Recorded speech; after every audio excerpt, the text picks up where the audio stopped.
More than 400 foreign nationals and injured Palestinians, and that includes about 20 Australians, have been able to leave the Gaza Strip this morning, more than 3 weeks into the war. But there are still thousands left behind trying to make it through the Rafah crossing and into Egypt. Joining us live now from Jerusalem is Benjamin Netanyahu's former assistant foreign policy advisor, as well as a former IDF captain, Caroline Glick. Caroline, good to see you. Thanks for your time this morning. So just for clarification, when it comes to the Rafah crossing, and I spoke to a guest about this last hour as well, does Israel have anything to do with those negotiations?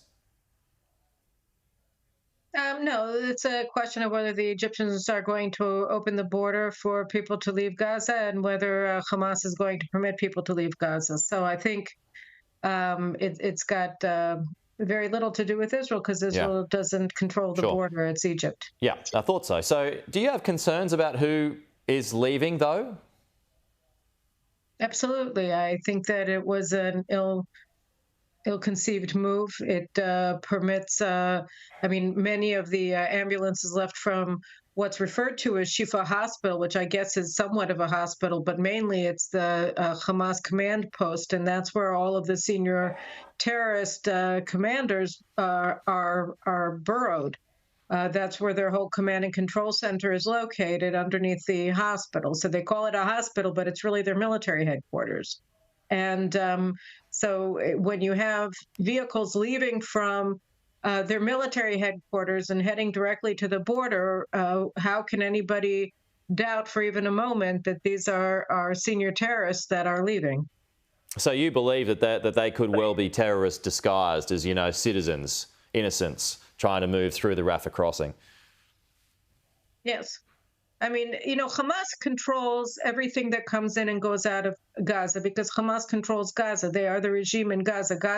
By the way, they're also very widely supported. They were elected and they have maintained the loyalty of the people of Gaza. So it's not as though there's some sort of an alien force in Gaza. They're an organic outgrowth of the jihadist society in Gaza. So I think that's also important to note. But they control everything. The whole concept of humanitarian aid in an area controlled by a terrorist organization is absurd. All this is supplied to Hamas, which is one of the reasons that the people of Israel find it both insulting and dangerous, and really shocking that the U.S. and Australia and other allies are advocating so obsessively on behalf of expanding the resupply of Hamas in the middle of this war. Has there been much in the way of evidence, though, of folks going through the Rafah crossing and then turning their attention onto Israel, be it language or be it attacks?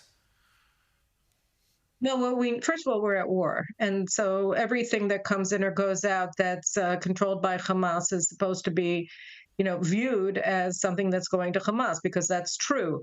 Aside from that, we've seen lots and lots of reports of the fact that the fuel that's in the trucks are coming into Gaza for no particular reason with their tanks topped off. They're completely filled. And as soon as they get in, Hamas personnel come in and siphon off all of the fuel, and they leave Gaza completely empty. So that's one thing, and that's basically the same as giving them weapons, because their entire tunnel infrastructure operates on petrol. So you're bringing in petrol to enable them to continue to wage war against Israel. That's military resupply of Gaza, of Hamas.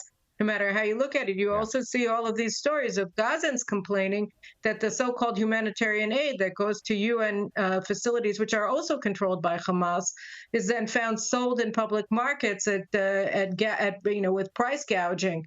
So this isn't humanitarian aid. This is just another way for Hamas to make money and for Hamas to resupply. When would you envisage the Erez crossing to the north opening up again?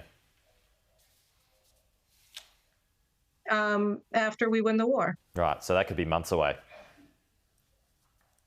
Whenever it is. We're not going to allow any of these people into Israel. They just slaughtered 1,400 Israelis. They have over 200 Israelis, including 30 children, hostages in Gaza. Why on earth would we let any of them into Israel? That would be insane. Just a final one here, Caroline, on these comments from UN Secretary General Antonio Guterres responding to this attack on the Jabalia refugee camp.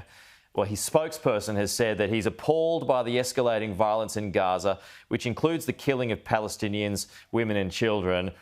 I mean, interesting that there's no mention of Hamas at all in this statement, but what are your thoughts on Guterres' comments overnight? I think that Guterres and the UN in general is acting as just an auxiliary force of Hamas in this war. Guterres's remarks at the UN Security Council, I think last week, were morally reprehensible when he said, "Let's put the slaughter of 1,400 Jews into a framework where we can criminalize Israel and blame it for the massacre of its own people." I mean, this is just.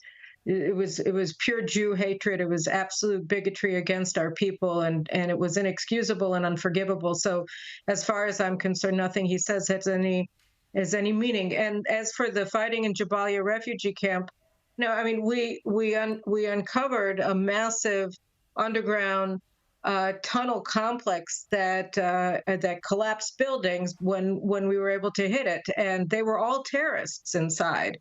And so, this is everything, right? It doesn't matter. You're military aged, you're armed, you're calling out Allahu Akbar and slaughter the Jews. You're an innocent civilian as far as the UN is concerned. And, you're not allowed to be targeted by Israel. And it doesn't matter if you're actually shooting Jews while you're killed. It's completely morally atrocious. And really, we have no patience for the UN at this point.